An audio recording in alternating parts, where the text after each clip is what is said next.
रियासत मदीना के जो बुनियादी अनासिर थे या अनासिर तरकीबी आप कह सकते हैं, उनके मुतल्लिक़ हमने कुछ चीज़ें डिस्कस की और फिर एंड में मैंने उनका समरी के तौर पर आपको बता दिया कि वो 4 इक़दामात बनते हैं जिनको नबी अकरम सल्लल्लाहु अलैहि वसल्लम ने प्रैक्टिकल तौर पर एज़ ए रिफ़ॉर्म यानी इस्लाहात के तौर पर बुनियादी तौर पर किसी रियासत में जो कारफरमा हो सकते हैं, उस तौर पर नबी अकरम सल्लल्लाहु अलैहि वसल्लम ने उनको फॉलो अप किया और उस पे थ्रू ऑर्डर इम्प्लीमेंटेशन भी जो है वो तदरीजी तौर पर होती रही। रफ्ता रफ्ता ये सिलसिला चलता रहा। आज के लेसन में हम डिस्कस करेंगे 2 चीज़ें। एक तो ये है कि नबी करीम सल्लल्लाहु अलैहि वसल्लम ने रियासत को स्टेबल करने के लिए एज़ ए सियासी तौर पर जो इस्लाहात की थी, सोशल और इकनॉमिक में तो हम पढ़ चुके हैं, फाइनेंशियल तौर पर क्या किया उसको बस हल्का सा टच देंगे। दूसरा, नबी करीम सल्लल्लाहु अलैहि वसल्लम ने जो मुआहदे किए हैं, जिनको हमने कल जो हमारा आखिरी बात पे जब हमने बात ख़त्म की तो वो था कि यहूद के साथ जो अंदेशा था या ख़तरा था यहूदियों से और उनके ग्रुप से आपको जो ख़तरा था, उससे निपटने के लिए आपने जो प्लानिंग की वो क्या क्या थी।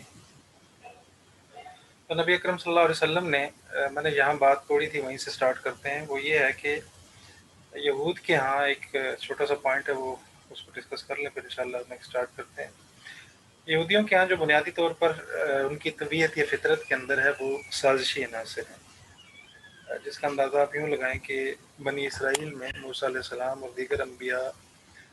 जो मबऊस किए गए उन पर, और उनको उन्होंने इतना तंग किया कि बामरे मजबूरी बसा औक़ात उन्होंने उनसे निजात की दुआ मांगी। और मेन चीज़ जो उनकी थी उनके अंदर, उनकी तबीयत के अंदर बाय नेचर, वो ये थी कि एक तो डाउट क्रिएट करना खुदा वहदहू सुब्हानहू तआला पर, और फिर उनके नबियों पर जो शरीयत या जो पैगाम वो लेकर आए हैं उस पर मुख्तलिफ़ किस्म के डाउट क्रिएट करना।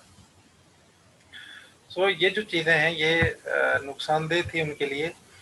यही तबीयत मक्के के अंदर भी थी उनकी, और इसी पर वो कायम रहे और मुख्तलिफ़ औक़ात में वो मौका मुनासिबत ढूँढते रहे कि किसी तरह इस्लाम को नुकसान पहुँचा सकें। इवन के कुरान पाक में अल्लाह सुब्हानहू तआला को ये कहना पड़ा कि इनकी जो खबासतें हैं और इनकी जो बदफितरत इनके अंदर ये चीज़ें हैं, इसकी वजह से एक लंबे अरसे तक ये ज़मीन के अंदर सरगर्दा रहेंगे, लेकिन इनको कहीं पर कोई पनाह की जगह नहीं मिलेगी। ये एक बड़ी अजीब सी स्टेटमेंट थी जो अल्लाह सुब्हानहू तआला ने इस कौम के लिए या इस मज़हब के मानने वालों के लिए इस्तेमाल की कि इनको रुए ज़मीन पर कहीं पर कोई जाए पनाह नहीं मिलेगी और ये हैरान सरगर्दान रहेंगे। और अजीब बात यह है कि 1400 साल का अरसा गुजर गया, लेकिन इनकी अपनी ज़ाती तौर पर रियासत सिवाय इसराइल के वो भी अब जाकर ये पनपना शुरू हुए। उससे पहले के अरसे में ये दुनिया के मुख्तलिफ़ खित्तों में यहूदी मौजूद रहे और अपनी कोशिशें भी करते रहे, लेकिन ये कहीं पर कोई छोटा सा अपने लिए टाउन, कोई बस्ती, कोई इलाका नहीं ले सके। यहाँ तक कि सुल्तान अब्दुल हमीद जो खिलाफत उस्मानिया के बानी हैं और खलीफा थे, उनके पास ये आया और उनके पास आकर इन्होंने उनसे ये जो है वो तकाजा किया कि हम आपसे कुछ थोड़ी सी डिमांड करना चाहते हैं, हमें कुछ थोड़ी सी ज़मीन चाहिए फ़लस्तीन के अंदर। और फिर वो उन्होंने इनकार किया और उनके ख़िलाफ़ भी उन्होंने साजिश की, यहाँ तक कि सुल्तान अब्दुल हमीद ने कहा कि मैं आपको सोने चांदी के एवज़ या एक ज़र्रा मिट्टी का फ़लस्तीन की ज़मीन का उसके बदले आप मुझे सोने चांदी में तोल दें, लेकिन फिर भी मैं उस ज़मीन में 1 इंच भी जगह आपको नहीं दूँगा। फिर आहिस्ता आहिस्ता साजिशें कर सुल्तान अब्दुल हमीद की खिलाफत ही को ख़त्म कर दिया।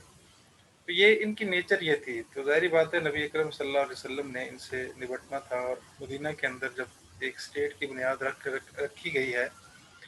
तो उसमें इस किस्म के अनासिर जितने भी हैं उनसे ज़ाहिर बात है कि जो है वो मफ़र तो नहीं, कहीं दूर तो नहीं जा सकते। वो भी वहीं पर हैं और नबी अकरम सल्लल्लाहु अलैहि वसल्लम भी वहीं पर हैं, और अब ज़ाहिर बात है इस्लाम ने भी फैलना है, नशर इशाअत भी जारी रहनी है। तो नबी करीम सल्लल्लाहु अलैहि वसल्लम ने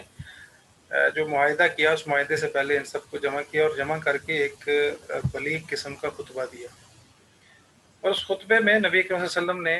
जो है वो چند عجیب و حیرت انگیز انداز سے کچھ چیزیں پیش کی۔ ایک تو میں نے کل بھی دوبارہ آپ سے ریپیٹڈلی بتایا کہ مکہ کے اندر جو کرائسس تھے، عام طور پہ تو یہ ہوتا ہے کہ جب انسان سروائیو کرتا ہے تو بہت سے جو کامیاب لوگ ہیں وہ اکثر بیشتر اپنی ناکام زندگی کے تصورات جو ہے وہ لوگوں سے شیئر کرتے ہیں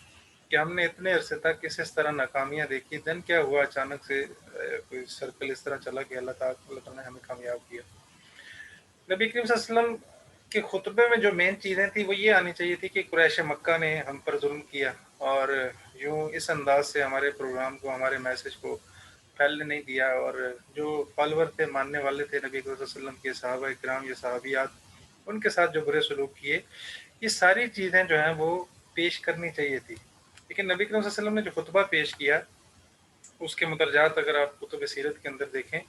تو نبی کریم صلی اللہ علیہ وسلم نے سب سے پہلے لوگوں کے سامنے اپنا منصب اور اپنا مقام، اپنا سٹیٹس بیان فرمایا، اور پھر ان کے پاسٹ کو ڈسکس کیا، اور یہ فرمایا اس خطبے کے جملے میں ایک یہ کہ انسانیت ایک طویل عرصے تک گمراہی میں مبتلا رہی ہے، اور اس کی ریزن بتائی نبی صلی اللہ علیہ وسلم نے کہ انبیاء علیہ السلام کا جو سلسلہ تھا، جو حضرت آدم علیہ السلام سے چلا انسانیت کی رہنمائی کے لیے، گائیڈنس کے لیے، وہ منقطع ہو گیا تھا، کٹ آف ہو گیا تھا، اور ایک لمبا عرصہ گزر چکا تھا، تو رب ذوالجلال نے مجھے بھیجا، پھر اپنا سٹیٹس ڈیفائن کیا، اور پھر فرمایا کہ میں کیا کیا چیزیں لے کر آیا ہوں، یعنی جو مین اسلام کے جو پرپس تھے یا آرڈر تھے وہ ڈسکس کیے، اور یہ ہجرت کے بعد کا ہے، یعنی اس درمیان میں آپ نے کبھی بھی اپنی تکالیف کو شیئر نہیں کیا اور ان کے سامنے وہ مسائل پیش نہیں کیے۔ اس کی بظاہر تو ریزن یہ سمجھ آتی ہے کہ نبی اکرم صلی اللہ علیہ وسلم نے یہ سوچا ہوگا کہ منصب سے مناسبت زیادہ یہ ہے کہ اس وقت وہ چیز پیش کر دی جائے جو چیز ان کو اپیل کرے، اور وہ تھا اسلام کا ایک ایسا چہرہ، کہ ایک ایسا تشخص کہ جو سامنے والوں کو بھی اپیل کرے۔ سو نبی کریم صلی اللہ علیہ وسلم نے اپنا سٹیٹس بیان کیا کہ ایک طویل عرصے تک گمراہی کی بادل گٹا چھائی رہی، اس کے بعد اللہ تعالیٰ نے مجھے بھیجا، اور میں جو پیغام لے کے آیا ہوں اس پیغام کے اندر جو یہ مین چیزیں یہ ہیں جن میں انسانیت کی بھلائی ہے، اور آپ نے کوئی ایسا تاثر بھی نہیں دیا کہ جس سے یہ لگے کہ یہ ایک ایسا شخص خطاب کر رہا ہے جو مہاجر ہے اور ہجرت کر کے آیا ہے اور اپنا گھر بار چھوڑ کر آیا ہے، تو سامنے جو ہیں وہ ان کو بھی یہ فیل نہیں ہوا۔ تو یہ ایک بڑا اہم اور امپورٹنٹ چیز تھی آپ کے اس خطبے کے اندر۔ پھر اسی طرح آپ صلی اللہ علیہ وسلم نے اپنے پورے خطبے میں کفار کی کہیں پر بھی سازشوں کا اور ان کے اس مکروہ چہرے کا ذکر نہیں فرمایا، مشکلات کا بھی، بلکہ آپ نے اس کے بدلے میں جو ایک مثبت اور تعمیری کام تھے ان کی طرف توجہ دلائی ان کو، اور ریاست کے قیام یا اس کی تشکیل کے اندر جو جو چیزیں ضروری تھی اس میں نبی کریم صلی اللہ علیہ وسلم نے ان کو ڈسکس کیا، اور بیک وقت جو ہے وہ یہ ایک عجیب بات ہے، دینی اور دنیاوی معاملوں کا تذکرہ آپ نے بڑے بلیغ انداز سے کیا۔ یہ شاید کسی بھی خطیب یا کسی اسکالر کے لیے یا کسی بھی موٹیویشنل جو اسپیکر ہوتے ہیں ان کے لیے بڑا مشکل ہوتا ہے کہ ٹاپک سے ہٹ کر کوئی گفتگو کرنا اور اس میں اتنے سادہ سے الفاظ کے اندر بڑی حقیقت کو بیان کر دینا۔ یعنی آپ نے اس خطبے میں فرمایا میں تمہیں تقوی اختیار کرنے کی نصیحت کرتا ہوں، زہد اختیار، زہد مین یہ کہ جیسے صوفیاء کے ہاں ہے فقر ہے، اللہ تعالیٰ کے لیے اللہ کی محبت میں جو ہے وہ چیزیں چھوڑنا، اس کو زہد کہا جاتا ہے، زہد و تقوی اختیار کرنے کی نصیحت کرتا ہوں۔ پھر فرمایا ایک مسلمان دوسرے مسلمان بھائی کو اس سے بہتر نصیحت کر ہی نہیں سکتا، یعنی یہ دیکھیں کتنی ہی صاف گوئی کے ساتھ دنیا کی حقیقت کو واضح کر دیا کہ میں تمہیں تقوی اختیار کرنے کی نصیحت کرتا ہوں، اس سے بہتر نصیحت کوئی ہوتی تو وہ کرتا، لیکن ایک مسلمان کی کسی دوسرے مسلمان بھائی کو اس سے بہتر کوئی نصیحت یہ نہیں ہے۔ اس کے بعد کا درجہ یہ ہے کہ ہم مسلمان بھائی ایک دوسرے کو آخرت کی ترغیب دیں، تقوی کی ہدایت کریں، اور خدا نے جن باتوں سے تمہیں بچنے کا حکم دیا ہے ان سے بچو، پر یہ بہترین نصیحت ہے۔ اب یہ ایک ایسی چیز تھی جو آپ کے سامنے جو سامعین کھڑے ہیں وہ ان میں مختلف طبقات کے لوگ ہیں، اور انہیں یہ بھی پتہ ہے، یہ ریئلٹی ہے کہ انہوں نے مرنا ہے اور ایک نہ ایک دن اللہ کے حضور پیش ہونا ہے۔ باقی یہ الگ بات ہے کہ وہ ان میں سے بعض حساب کتاب کے منکر ہیں یا کسی اور نوعیت کے، لیکن یہ کلیئر ہے کہ مرنا بہرحال ہے۔ مزید آپ نے اس خطبے میں یہ فرمایا کہ جو شخص اپنے اور اپنے خدا کے درمیان معاملے کو ظاہر و باطن میں ٹھیک رکھ لے، اور اس سے اس کی صرف جو لاجک ہو یا آؤٹ پٹ ہو وہ یہ ہے کہ اللہ کی خوشنودی ہو، اللہ کی رضا چاہتا ہو، تو یہ عمل دنیا میں اس کے ذکر اور خیر کا باعث ہے، اور موت کے بعد ذخیرہ آخرت کے لیے خیر کا باعث ہوگا۔ تو پھر یہ بھی فرمایا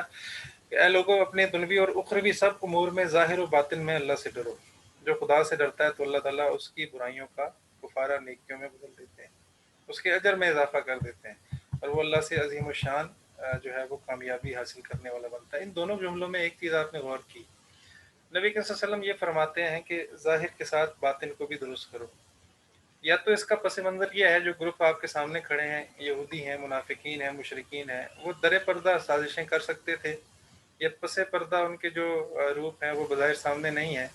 تو ان کو ایک ایسی حقیقت بتانا مقصود کہ میں نے جب یہ کہہ دیا کہ میں اللہ کا آخری پیغمبر ہوں اور وحی کا سلسلہ جاری ہے،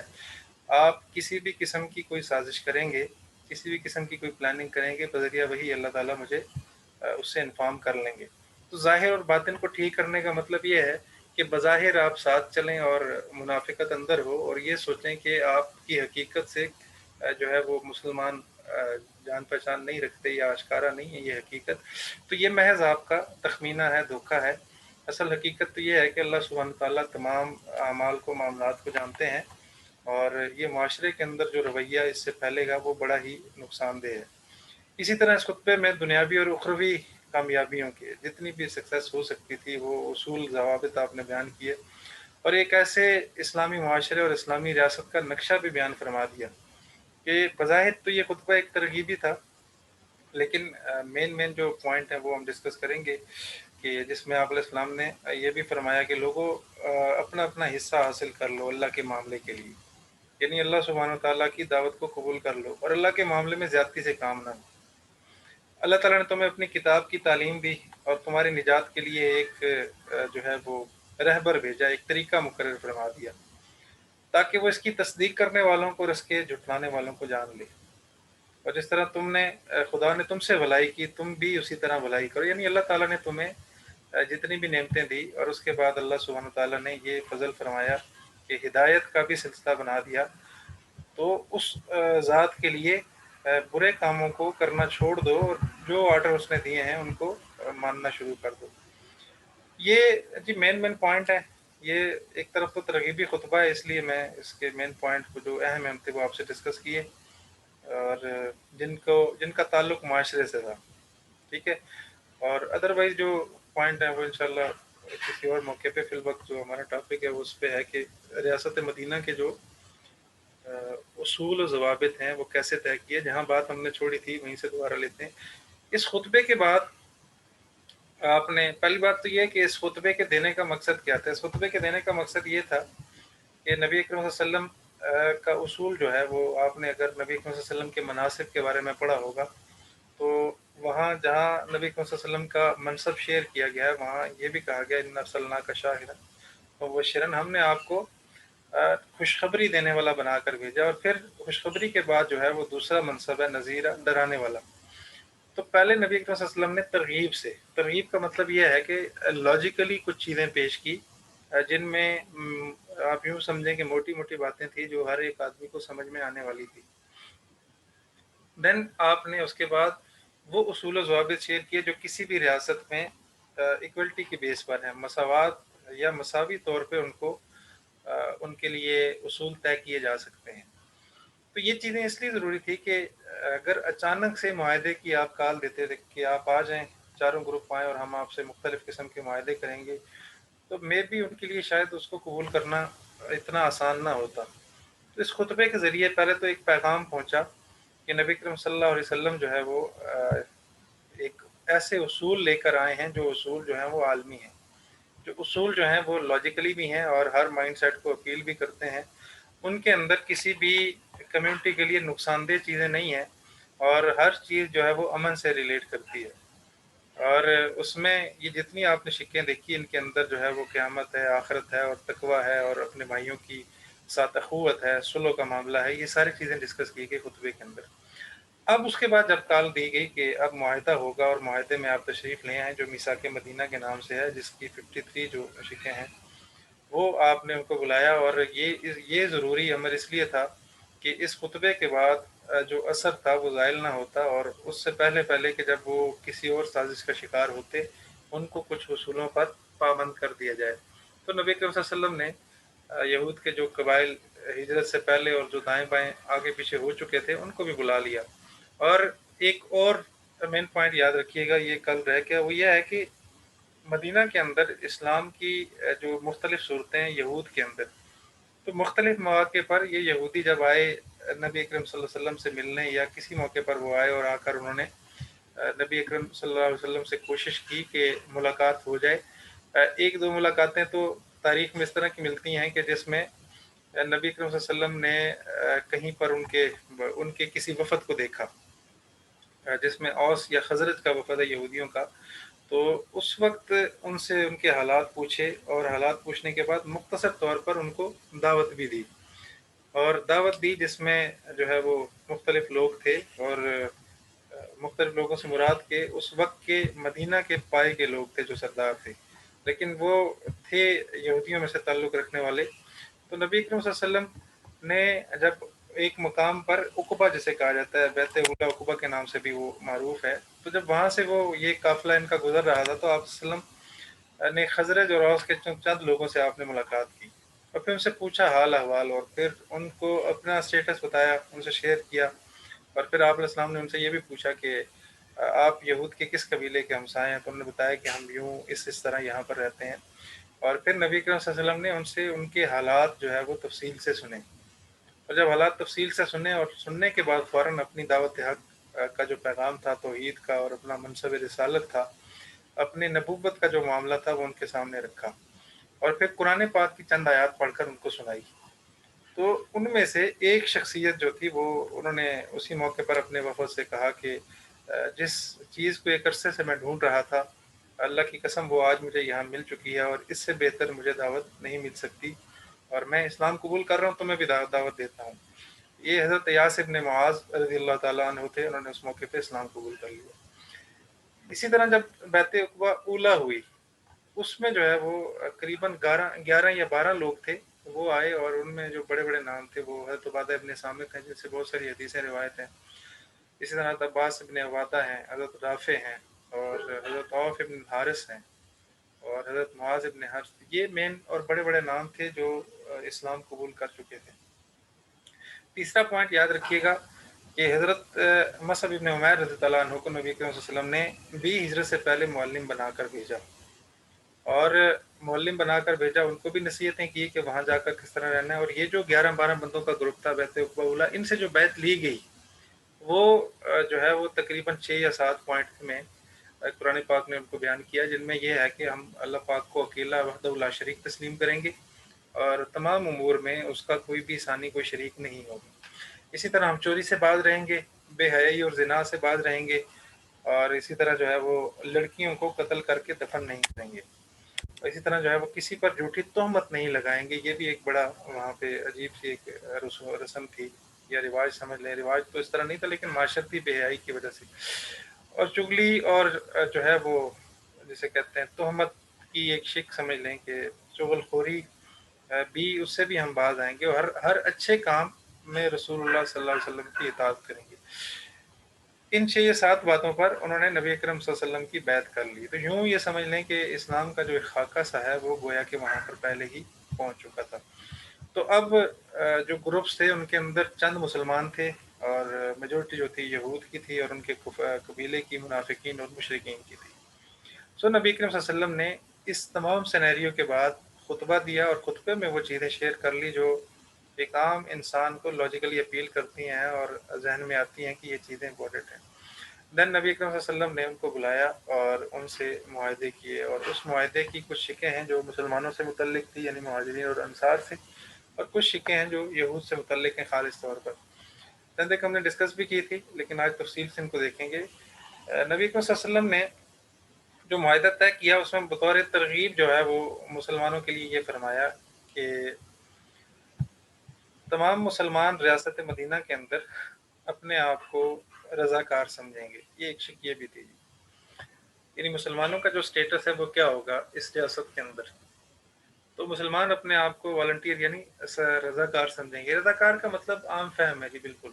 یعنی کوئی مسلمان اپنے آپ کو کسی بڑے سٹیٹس یا منصب کا دعوے دار نہیں سمجھے گا، بلکہ جس طرح ریاست کے اندر एक हुकूमती मशीनरी होती है, उस हुकूमती मशीनरी के कुछ रज़ाकार होते हैं जो मुख्तलिफ़ किस्म की खिदमात जो हैं वो फ़ी सबीलिल्लाह सर अंजाम देते हैं। तो इसी तरह मुसलमान जो हैं वो उनके ज़िम्मे जिस किस्म की कोई खिदमत आएगी रियासत के हवाले से, वो उसमें अपने आप को बिला इवज़ पेश करेंगे। बिला इवज़ का मतलब आम तौर पे ये मुसलमानों की अखलाकी तरबियत की तरफ एक इशारा था। यानी एटीट्यूड लेवल पे अगर मुसलमान जाएँगे तो वो ये इंतज़ार नहीं करेंगे कि यहाँ पर हम किसी ख़ास क़ुव्वत का इंतज़ार करें, वो आएगी। फॉर एग्ज़ाम्पल किसी की मदद करनी है या किसी को कोई मामला ऐसा पेश आए जिसमें उसको उसकी ज़रूरत है, तो अगर कहीं पर कोई मुसलमान मौजूद है तो वो अपने आप को एज़ ए रज़ाकार समझकर पेश करेगा और उससे जो है वो इवज़ की कोई भी उम्मीद नहीं रखेगा। ये असल में तो सहाबा किराम की तरबियत इसी नौइयत की थी और ये है कि ज़रूरी था मुआहदे में ये शेयर करना ताकि इससे जो बाकी क़ुव्वतें हैं उनको भी ये एहसास हो कि अगर रियासत की बुनियाद रखनी है तो उसके लिए क्या-क्या कुर्बानियाँ देनी पड़ती हैं और अपने आप से स्टार्ट लेना पड़ता है। मुसलमानों का जो मारूफ कैरेक्टर था अखलाकी एतबार से, तो उस मुनासिबत से नबी करीम सल्लल्लाहु अलैहि वसल्लम ने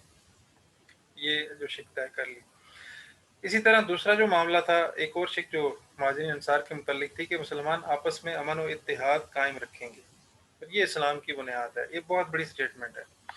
पहली बात तो ये समझें कि इसकी ज़रूरत क्या पेश है। यानी ये क्वेश्चन रेज़ हो सकता है क्या कि पहले से अमन और इत्तेहाद नहीं था?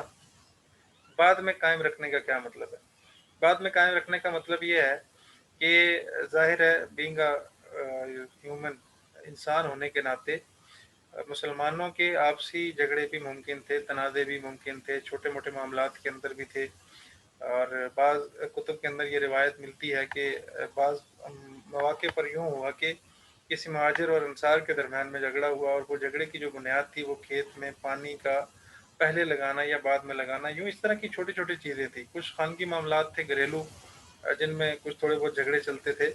तो इस किस्म के जितने मामलात हैं, पहली बात तो ये है कि वो उसमें कोशिश करेंगे कि खुद उसको अमन के साथ जो है वो डील कर लें। तो ये मुमकिन भी था। उसकी रीज़न स्टूडेंट ये समझ लीजिए कि मक्का का एक ज़िंदगी जो है वो अलग है। मक्का का जो स्ट्रक्चर है वो अलग है। वहाँ के लोग रहने वाले वो उस वक़्त के मुतल्लिक मशहूर और मारूफ़ है कि वो जलाली किस्म के लोग हैं, सख्त गुस्से वाले हैं। और मदीना जो है वो नबी अकरम सल्लल्लाहु अलैहि वसल्लम के जाने के बाद और पहले भी उसके अंदर जो नरमी बहुत ज़्यादा थी और वहाँ के लोग जो है वो नरम मिजाज थे। तो अब जब मुहाजिर वहाँ हिजरत करके चले गए और अंसार हैं, तो ज़ाहिर-सी बात है अखलाकी एतबार से भी दोनों ग्रुपों के अंदर फ़र्क था। इलाके का भी असर होता है, तरबियत का भी और जिस माहौल में इंसान पलता है उसका भी बहुत ज़्यादा असर होता है। तो उसको पेश नज़र रखकर नबी करीम सल्लल्लाहु अलैहि वसल्लम ने पहले से ही बता दिया कि ये जो छोटे-मोटे मामलात हैं इनके अंदर इनको यानी तूल देकर झगड़े की सतह तक न लाइएगा, बल्कि आपस में इनको क्या करें तस्लीम और रज़ा और सब्र के साथ इन मामलात को तय कीजिएगा। छोटी सी एग्ज़ाम्पल एक सुनिएगा। हज़रत सलमान फ़ारसी रज़ी अल्लाह अन्हु के मुतल्लिक़ आता है कि उनको एक अंसारी सहाबी का मेरे ज़हन से उनका नाम निकल गया अभी भाई बना दिया गया। और जब वो उनके घर तशरीफ़ ले गए तो घर जाके देखा कि वो उनका जो घर है वो बर्तन कहीं पड़े हुए हैं और जो है वो खजूर की छाल से बनी हुई जनमाज़ें पड़ी हुई हैं। और घर की जो हालत थी वो ऐसे थी कि जिसको देखकर उन्होंने उस वक़्त उनकी जो अहलिया थी वहाँ खड़ी थी, उनसे फ़रमाया कि आया ये घर ही है या घर की तरह कोई कमरा है? तो वो कहने लगी कि जी ये जो आपके भाई हैं ये इनका किया धरा सारा है, तो ये मेरी बात सुनते नहीं हैं। ये घर की तरह का एक कमरा है, घर आप इसको नहीं कह सकते। यानी असल में वो बिखरे हुए सामान और गैर मुरत्तब तरतीब से उनको लगा कि घर के अंदर तो तमाम चीज़ें तरतीब से पड़ी होती हैं और उसका एक जैसे इंटीरियर होता है वो उसकी कोई शक्ल नहीं है।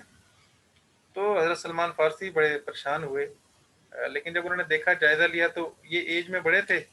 उन्होंने देखा कि वो जो अंसारी साहबी हैं, वो इबादत में बहुत ज़्यादा मुनहमिक हैं। यानी वो मस्जिद से आते हैं, कुरान पाक पढ़ते हैं, नवाफ़िल पढ़ते हैं, रोज़ा रखते हैं और जब रात को सोते हैं तो तहज्जुद में थोड़ी देर के लिए आराम भी नहीं करते बल्कि थोड़ा-सा लेट कर फिर तहज्जुद के लिए खड़े हो जाते हैं। तो उन्होंने जब ये सारा मामला देखा तो उन्होंने उनको रोक दिया। नेक्स्ट डे जब इशा का टाइम आया, इशा की नमाज़ पढ़ के आए, तो उन्होंने मुसल्ला बिछाया कि वो अभी अल्लाह के लिए खड़े हों और नवाफ़िल पढ़ें, तो सलमान ने उनको रोक दिया रज़ियल्लाहु अन्हु ने और कहा कि नहीं, सो जाओ। मैं खुद तुम्हें जगाऊँगा और इकट्ठे उठेंगे और उठने के बाद हम इकट्ठे इबादत करेंगे। फिर उन्होंने कोशिश की उठने की, तो फिर उनको सुला दिया। और इसी तरह उस दिन रोज़ा रखने से भी मना कर दिया, नफली रोज़े से। और फजर से थोड़ा पहले तहज्जुद के वक्त, अभी अजान नहीं हुई थी, उठे, नवाफिल पढ़े, थोड़ी तिलावत की, नमाज का वक्त हुआ, अजान हुई तो मस्जिद नबी तशरीफ़ ले गए। जब मस्जिद नबी तशरीफ़ ले गए तो हज़रत सलमान, सॉरी एक बात रह गई। अच्छा, जब मस्जिद जाने लगे तो हज़रत सलमान फ़ारसी रज़ियल्लाहु अन्हु ने इन सहाबी से कहा, जो मशहूर हदीस के अल्फाज हैं, कि तुम्हारे जिस्म का भी तुम्हारे ऊपर हक है, तुम्हारे बरादरी का रिश्तेदारों का भी तुम्हारे ऊपर हक है, तुम्हारे रब का भी तुम्हारे ऊपर हक है, हर हकदार को उसका हक पूरा पूरा दिया करो। ये जो है उनसे आपस में इनका इख्तिलाफ हुआ, झगड़ा हुआ, और ये एक जुमला जो है, हदीस का टुकड़ा जो है, ये हज़रत सलमान फ़ारसी ने उनसे फरमाया कि तुम्हारे ऊपर तुम्हारे बदन का भी हक है, तुम्हारे जिस्म का, तुम्हारी बॉडी का भी हक है, तुम्हारे लिए तुम्हारे रिश्तेदारों का भी हक है, ये तुम्हारी अहलिया है और तुम्हारा ख़ानदान है, इसी तरह अल्लाह का भी हक है, और हर हकदार को उसका हक अदा करो। इट्स मीन ये कि टाइम पर जो जिसका राइट्स है उसको उस वक्त अदा करो। अब ये एक छोटा सा झगड़ा हो गया और इसका फैसला चला गया नबी करीम सल्लल्लाहु अलैहि वसल्लम के पास। नमाज के बाद जब फ्री हुए नबी करीम सल्लल्लाहु अलैहि वसल्लम, तो सहाबी गए और कहा कि मेरे जो मुहाजिर भाई हैं उन्होंने मेरे साथ इस मामले पर इख्तिलाफ किया है। मैं नफली रोज़े रखता हूँ तो उन्होंने मना कर दिया, और मैं रात को पूरी रात इबादत करता हूँ, मना कर दिया, और इन मामलात से मुझे मना कर दिया। आप हमारे दरमियान फैसला फरमाएं। तो नबी करीम सल्लल्लाहु अलैहि वसल्लम ने फरमाया कि सदका सुलेमान, कि हज़रत सलमान फ़ारसी रज़ियल्लाहु अन्हु ने जो कुछ कहा है वो सच कहा है। और ये एक हुदूद बयान कर दिया हर शख्स के लिए कि वो हर काम को उसके वक्त पर ही मुनासिब तरीके से करे। यानी इबादत में भी इतना गुलूब और इतना पीक नहीं होना चाहिए कि सारी चीज़ें छोड़ दे और अखलाकियात को और रिश्तेदारों को और बाकी फैमिली को छोड़ दे। तो इस किस्म के छोटे मोटे मामले होते रहे। मैंने अभी एक और एग्जांपल आपको दी कि पानी पहले लगाने पर झगड़ा हुआ, इस किस्म के फैसले आते रहे। तो नबी करीम सल्लल्लाहु अलैहि वसल्लम चूँकि हकीम भी थे, आप ये समझते थे कि छोटे मोटे मामलात तबीयत के एतबार से होंगे, तो उनको ख़त्म करने के लिए नबी करीम सल्लल्लाहु अलैहि वसल्लम ने ये शिक भी यहाँ पर ऐड कर ली। मुसलमान आपस में अमन और इत्तेहाद कायम रखेंगे और यही इस्लाम की बुनियाद है। और अगर इनमें कहीं पर कोई इख्तिलाफ होगा तो नबी करीम सल्लल्लाहु अलैहि वसल्लम के फ़ैसले को फाइनली तस्लीम करेंगे। इसकी ज़रूरत नहीं थी शिक की। असल में ये शिक जो है वो को रिलेट करती है एक और शिक जो नीचे आएगी, जो यहूद से मुतल्लिक थी। तो इसलिए ज़रूरी था कि मुसलमानों की वजाहत भी हो जाए कि वो अपने लिए जो फाइनल डिसीजन है किसको तस्लीम करेंगे। तो नबी अकरम सल्लल्लाहु अलैहि वसल्लम ने उनको क्या कर दिया, पहले से ही कह दिया कि जो है वो फाइनल डिसीजन होगा वो आप इस्लाम के पास आएगा, और आप इस्लाम ही जो है वो उसको फाइनलाइज करेंगे और वजाहत करेंगे कि इसमें किसका इशू है और कहाँ पर किसकी गलती है। इसी तरह एक शिक ये भी है कि मुसलमानों के मुख्तलिफ अनासर को हुकूक व फ़राइज़ के लिहाज से मसावी समझा जाएगा। ये असल में जो बाकी तबकात थे जिनके साथ मुआहदा हो रहा था, उनके सामने ये बात रखना बड़ी ज़रूरी थी कि ये ना हो कि मुसलमान जो है वो अपने एटीट्यूड, अपने अखलाक के एतबार से नरमी करते रहें और आप ये समझें कि मुसलमान जो है वो उनको कोई स्टेटस ही नहीं है या उनका कोई मर्तबा ही नहीं है इस रियासत के अंदर जिसकी बुनियाद खुद मुसलमान रख रहे हैं। तो इसलिए ये वजाहत इस हवाले से ज़रूरी थी कि आप उनकी अहमियत और उनकी हैसियत को ज़रूर समझें, उससे जो है वो पसे पुश्त ना डाला जाए। मुख्तलिफ अनासर मतलब अंसार हैं, मुहाजिर हैं, या जो बदवी कबाइल हैं जो मज़ाफ़ात में हैं, देहातों में हैं, जहाँ कहीं भी होंगे, उनको भी रियासत ने जो हुकूक तय किए हैं वो सारे के सारे बराबरी की सतह पर मिलेंगे और इस लिहाज से उनको बराबर ही समझा जाएगा। ये एक बड़ा इम्पोर्टेंट और किसी भी स्टेट के लिए बहुत ज़्यादा ज़रूरी है जी। जहाँ पर जो है वो एलीट क्लास को अलग तस्वर किया जाए, उन पे कवानीन लागू नहीं होते, और जो कमज़ोर लोग हैं उनके लिए कवानीन बने, उन्हें जब चाहे जहाँ चाहे मार दें। ये उसूल जो है रियासत मदीना में नहीं था और ना ही इसका तसव्वुर है। मुसलमानों के मुख्तलिफ अनासर, इट्स मीन ये कि छोटा है बड़ा है उसको बराबरी की सतह पर हुकूक व फ़राइज़ दिए जाएंगे। कानून से कोई बालातर या मावरा नहीं होगा। इसी तरह फ़ौजी खिदमत जो है वो सब के लिए ज़रूरी होगी। कुरैश मक्का को पनाह नहीं दी जाएगी, ये मैं डिस्कस कर चुका हूँ। फ़ौजी खिदमत सब के लिए ज़रूरी होगी, ज़ाहिर बात है। स्टेट में डिफेंसिव पोजीशन के लिए हमेशा तैयार रहना पड़ता है और रहा गया भी है। ये मैं अभी जब रियासत के जो अहम आपने उसूल तय किए थे उनमें जो चीज़ें आएंगी उनको इंशाल्लाह डिस्कस करूँगा। तमाम मुहाजिरीन को हर मामले में एक कबीले की हैसियत दी गई, जबकि इस मंशूर की रोशनी में अंसार के कबाइल को उसी शक्ल में तस्लीम किया गया जिस तरह वो पहले थे। यानी महाजिर जो थे उनको उनके दिल में शायद ये बात आ सकती थी कि हम हिजरत करके वहाँ से यहाँ आए, मे बी हमारे लिए कोई स्टेटस नहीं है। तो उनके लिए भी वजाहत की कि आपको भी मुकम्मल तौर पर जो है वो एक कबीले की हैसियत दी गई है, जिस तरह दीगर लोगों को डील किया जाएगा वैसे ही आपकी हैसियत भी मुकम्मल जो है वो उसको तस्वर किया जाएगा। तमाम मामलात के लिए और आपसी इख्तलाफात चाहे वो छोटे हों या बड़े हों, उनमें जो फाइनल डिसीजन करेंगे, जो कतई फ़ैसला होगा वो नबी अकरम सल्लल्लाहु अलैहि वसल्लम का होगा। इसके अलावा किसी फ़ैसले को तस्लीम नहीं किया जाएगा। ये असल में जो रियासत का एक बुनियादी तसव्वुर था, वो उस वक़्त तक नामुकम्मल है जब तक हेड ऑफ़ स्टेट जो है वो उसको तमाम किस्म की क़ुव्वतें तस्लीम ना कर लें। तो वो तब तक मुकम्मल नहीं होता जब तक ये ना समझा जाए कि तमाम ग्रुपों के डिसीजन के बाद ये शख्स जो है वो इस काबिल है कि ये स्टेट का हेड बनेगा। तो इसके लिए ज़रूरी था, इस शिक का भी बहुत ज़्यादा ज़रूरी था। दूसरी बात ये है, याद रखिएगा, यहाँ पर ये सवाल भी हो सकता है कि यहूदियों को बराबरी सतह पर नुमाइंदगी क्यों नहीं दी गई? तो वो उसका जवाब एक और शिक आगे आ रही है जो यहूदियों से मुतल्लिक है, उसमें दिया जाएगा। यहाँ ये समझिएगा, बराबरी सतह पर उनको अहमियत दी गई, उसको तस्लीम भी किया गया। लेकिन चूँकि स्टेट का जो मेन थीम है वो इस्लामिक स्टेट है, इसलिए उस वक़्त तक जो फाइनलाइज़ हो नहीं सकती जब तक डिसीजन मेकर को ये तस्लीम ना की कर लिया जाए कि वो भी इसी जो है वो एरिया से ताल्लुक़ रखता हो। तो तमाम इख्तलाफात का जो फाइनल डिसीजन होगा वो नबी अकरम सल्लल्लाहु अलैहि वसल्लम करेंगे और वो फ़ैसला जो है वो चैलेंज नहीं किया जाएगा। इसलिए कि वो फ़ैसला मबनी होगा किन चीज़ों पर, जो वही के ज़रिए से दी गई तालीम है और बराबरी की सतह पर दिए गए उसूलों पर होगा और अदल व इंसाफ पर होगा, जिस अदल व इंसाफ की हम बार-बार मिसालें देते रहते हैं। ये चंद सिक्के तो मुतल्लिक थी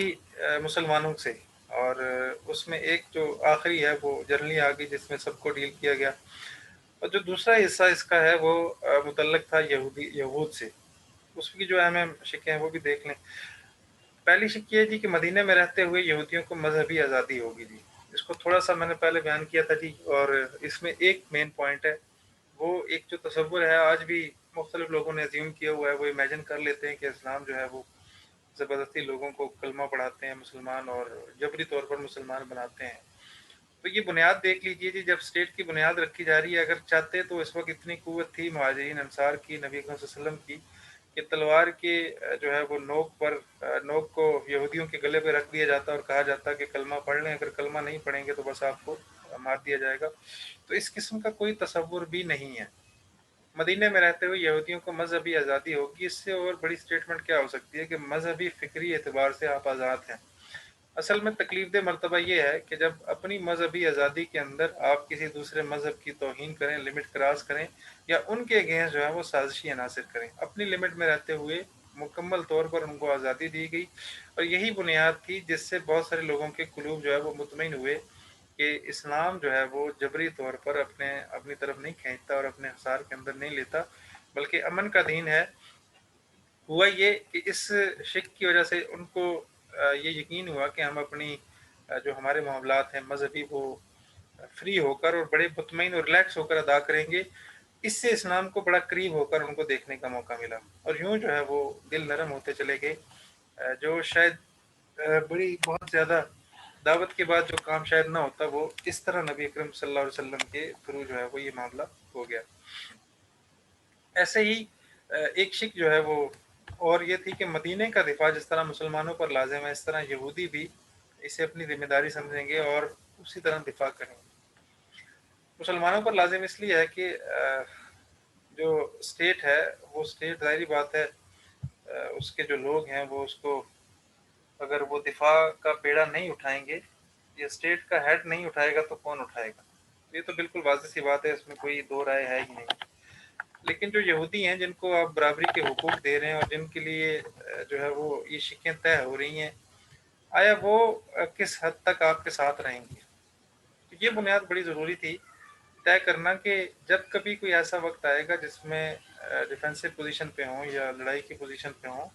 तो यहूदी भी बराबरी की सतह पर मुसलमानों के साथ लड़ेंगे। और वो ये ना समझें कि स्टेट बन गई या अब सारे काम मुसलमानों के ज़िम्मे हैं, मुसलमान अखलाकी एतबार से भी आला हों اور مسلمان فائنینشلی طور پر بھی ہمارے لیے کام کریں گے، وہ ہمیں ایثار قربانی کے ساتھ دیتے رہیں گے، تو یہ اس طرح کی چیزیں نہیں ہوں گی۔ بلکہ اس سے جو نیکسٹ شک ہے وہ اس سے بھی زیادہ امپورٹنٹ تھی، بیرونی حملہ جب کبھی ہوگا اس وقت مسلمانوں کے ساتھ ساتھ ہو کر یہودی متحد ہو کر مدینے کے دفاع میں حصہ لیں گے، اور جو بھی اس کے اگینسٹ آئے گا ریاست کے، وہ سزا کا مستحق ہوگا۔ یعنی بیرونی حملہ جب کبھی بھی ہوگا، اس میں یہاں نہ تو قریش مکہ کو نامینیٹ کیا اور نہ ہی یہودیوں کے قبیلوں کو، کیونکہ خود اسلام کو تو جو زیادہ خطرہ تھا قریش مکہ اور ان کے حلیف جو قبائل تھے ان سے تھا۔ سو نبی کریم صلی اللہ علیہ وسلم نے ایک نیوٹرل طور پر ایک شک رکھ دی کہ اگر بیرونی طور پر کوئی خطرہ ہوا تو اس وقت یہودی جو ہیں وہ مسلمانوں کے ساتھ متحد ہو کر مدینے کا دفاع کریں گے اور اس میں حصہ بھی لیں گے۔ اسی طرح جی مسلمانوں کے ناحق جو قتل ہے مسلمانوں کا، اگر اس کو اس قسم کی کوئی صورت ہوگی تو اس وقت بھی ان کے لیے وہی قانون ہوگا جو دیت کا قانون طے تھا، اگرچہ بعد میں اس میں کچھ تھوڑی بہت تبدیلی ہوئی، لیکن اس وقت جو لازم تھا وہ اس کو طے کیا گیا ہے۔ ایسے ہی جی تمدنی اور ثقافتی معاملات ہیں جو یہودیوں کو ان میں جو ایک سٹیٹس حاصل ہے، اگر مسلمانوں کی سٹیٹ بنتی ہے جس طرح بھی اس کا مطلب سٹارٹنگ ایج ہے، تو اس میں ان کو برابری کے حقوق حاصل ہوں گے۔ یعنی اگر یہودیوں کا کوئی تمدنی اور ان کی ثقافتی ترتیب ہے تو ایسا نہیں ہے کہ اس میں مسلمان انٹرفیئر کریں یا یہ ان کے حقوق میں انٹرفیئر کریں، بلکہ برابری کے حقوق حاصل ہوں گے۔ البتہ یہ ہے کہ اپنی فکری آزادی کے ساتھ، جس طرح مذہبی آزادی ہے تو فکری طور پر بھی ان کو یہ آزادی حاصل ہوگی، یعنی جبر نہیں ہوگا کسی بھی نوعیت کا۔ ایسے ہی جی یہود اور مسلمان ایک دوسرے کے حلیف ہوں گے، کسی سے لڑائی اور صلح کی صورت میں دونوں ایک دوسرے کے ساتھ دیں گے۔ یہ میں نے پہلے بھی ذکر کیا کہ یہ نبی کریم صلی اللہ علیہ وسلم کی جو معاہدہ ہے اس کی شکوں میں بہت ہی امپورٹنٹ شک تھی، کہ اگر یہ شک طے نہ کی جاتی تو شاید کچھ عرصہ جو ہے وہ جو مسلمان وہاں پر ہیں وہ جھگڑے نپٹانے میں ہی اپنا ٹائم گزارتے رہتے، کیونکہ شک کے اندر یہ طے کر لیا تھا۔ یعنی آپ یوں سمجھ لیں کہ الگ الگ چیزیں کر دی گئی ہیں کہ گروپنگ جو بن سکتی تھی یا ممکن تھی بننا، تو وہ اس سے نبی اکرم صلی اللہ علیہ وسلم نے پہلے سے ہی اس کا دروازہ گویا کہ بند کر دیا ہے۔ یہود اور مسلمان ایک دوسرے کے حلیف ہوں گے، یعنی جو مسلمان اسٹیٹ آف مدینہ میں ہیں وہ یہودیوں کے حلیف ہوں گے کسی بھی معاملے کے اندر، اور اگر کہیں پہ کوئی جھگڑا ہوگا تو وہ ان کی طرف سے لڑیں گے اور یہ ان کی طرف سے، اور کسی سے اگر صلح کی صورت ہوگی تو دونوں ایک دوسرے کا ساتھ دیں گے۔ ایسا ہی ایک شک یہ ہے جی مسلمانوں پر جارحانہ حملے کی صورت میں یہودی مسلمانوں اور یہودیوں پر حملے کی صورت میں مسلمان ان کا ساتھ دیں گے۔ یہ بھی ایک بھائی چارے کی فضا کی ایک شکل ہے، اور اس کو طے کرنا بہت ضروری تھا، کیونکہ یہ بھی اسی سے کوریلیٹ کرتی ہے کہ میں بھی اگر کہیں پر کوئی گروپ مل کر مسلمانوں پر حملہ کرنے کی سوچتا ہے تو اس کے لیے مشکل ہو جائے اپنی اس سوچ کو پایہ تکمیل تک پہنچانا۔ ایسے یہ جی یہود اور مسلمانوں کے درمیان کسی قسم کے اختلافات کی صورت میں عدالت حضرت صلی اللہ علیہ وسلم کی ہوگی اور ان کا فیصلہ ختم ہی ہوگا۔ یہ بھی بہت ہی امپورٹنٹ ہے جی۔ اسی طرح قریش یا ان کے حلیف قبائل کی یہودی مدد نہیں کریں گے، یہ میں نے کل آپ کو بتا دیا۔ اسلامی ریاست کی سربراہ جو مین اور امپورٹنٹ جو چیز